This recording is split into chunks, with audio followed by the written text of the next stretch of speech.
Good morning! Dahil nga po napaaga ako ng gising, ay naisipan ko pong gumawa na ng pancake.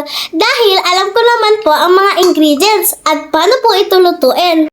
Dati po kasi, nung 9 years old pa ako, tinuruan na po agad ako ni nanay kung paano magluto ng pancake. Kaya naman guys, gusto ko rin po i-share sa inyo kung paano po ako nagluluto ng pancake.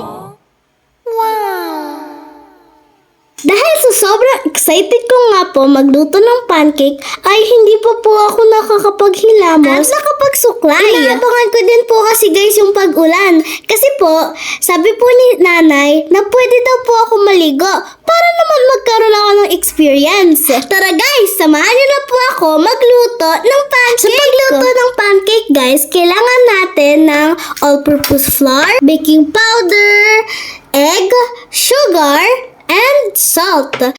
And Alaska Evap. Lagyan na rin po natin ng vanilla para mas maging mabango at masarap. Naglagay din po pala ako ng melted margarine at water. At minix ko po siya para mapagsama ang mga ingredients. Diba guys, napakadali lang gawin?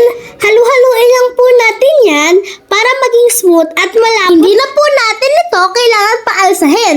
Lulutuin na po natin ito agad. Ang ganda naman paglutuan ng kawaling ito. Napakagaan at pwede sa mga bata. Nung una pa lang po ako nag-try, natatakot nga po ako kasi baka mapaso ako. Pero nung nasa kalagitnaan na po, Nice! hindi na po ako natakot. Nice! Kasi magaan lang naman po pala.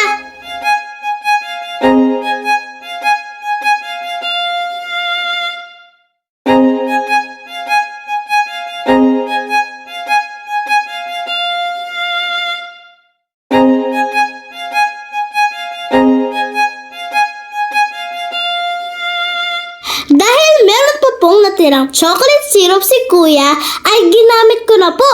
Kung di nyo po natatanong, magaling din po siyang mag-bake at magluto ng kahit ano. Siguro kasi nakikita ni Kuya Jade na nagluluto si nanay. Kaya naman, natututo din siya. Kaya naman guys,